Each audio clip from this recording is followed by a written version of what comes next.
Image copyright PA Image caption Jeremy Corbyn was said to have benefited from a youthquake after a surge in support from millennials. Oxford Dictionaries has deemed youthquake the 2017 word of the year, reflecting what it calls a political awakening among millennial voters. It was first coined in the 1960s by Vogue editor Diana Vreeland, who used it to describe sudden changes in fashion, music and attitudes.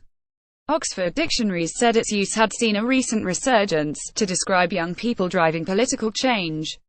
Oxford Dictionaries' Caspar Grathwohl said it was not an obvious choice, but he said youthquake's use in everyday speech had increased fivefold during 2017, in the UK, where it rose to prominence as a descriptor of the impact of the country's young people on its general election, calls it out as a word on the move, he said.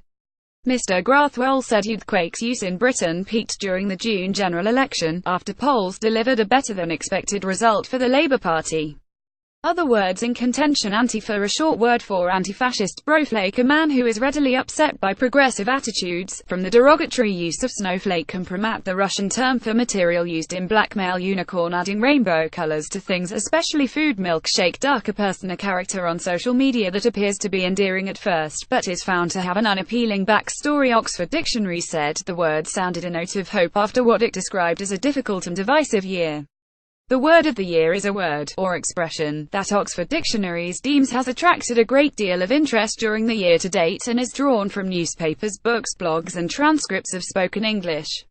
Last year's word, post-truth, was chosen after the 2016 Brexit vote and Donald Trump's victory in the US presidential election. The Oxford English Dictionary defines youthquake as the series of radical political and cultural upheavals occurring among students and young people in the 1960s.